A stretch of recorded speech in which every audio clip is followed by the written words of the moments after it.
I wonder what goes on in your temples, sir.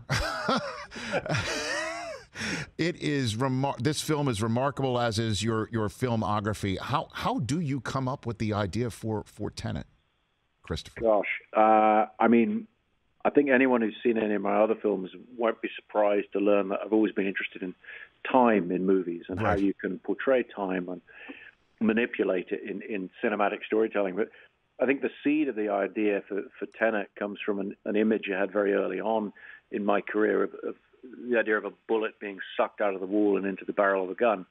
And I had it in my film Memento in sort of symbolic terms, but I'd always harbored a desire to construct a story on a movie where the characters would deal with the physical reality of that, the idea of time or some elements of the environment being reversed in time, some going forward, and mixing that together. And so Tenet is you know, it's something I've been working on for a lot of years in terms of how to combine that with an entertaining spy thriller. So again, for those who may not have yet seen it, and you should absolutely see it the first minute that you have an opportunity to do it, you create a world in which physical objects, as you pointed out, can actually go backwards in time, although creating stuff that is happening forward in real time, as well as human beings that become inverted, that also have all that. Did you have to take a particular time to actually explain this to people that you wanted to have in your movie, to actually walk them through what you mean by all this? Well, listening to you explain it, I'm tempted to cut in and say, yeah, you just have to kind of see it, really. Because did I botch it? Did I botch it, Christopher? No, not at all. Okay. You did it very well, but it's you know, it becomes a little overwhelming when it's verbal, and that's kind of the point. And that was a lot of the discussion with the people in the film, is you can talk it through, and you can analyze it and how this is going to work with the different timelines and people going forwards, people going backwards.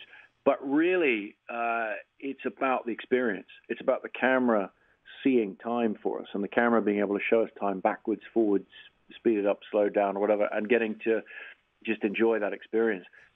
Tom Schoen just published a book about your work entitled "The Nolan Variations: The Movies, Mysteries, and Marvels of Christopher Nolan." I have not read this tome yet, but will I learn in it why you are so fascinated with time, with the subconscious, with wormholes, with, again, what we just saw in Tenet? Does that delve into this? I think you learn a fair amount about that. I think Tom, I cooperated with the book, obviously.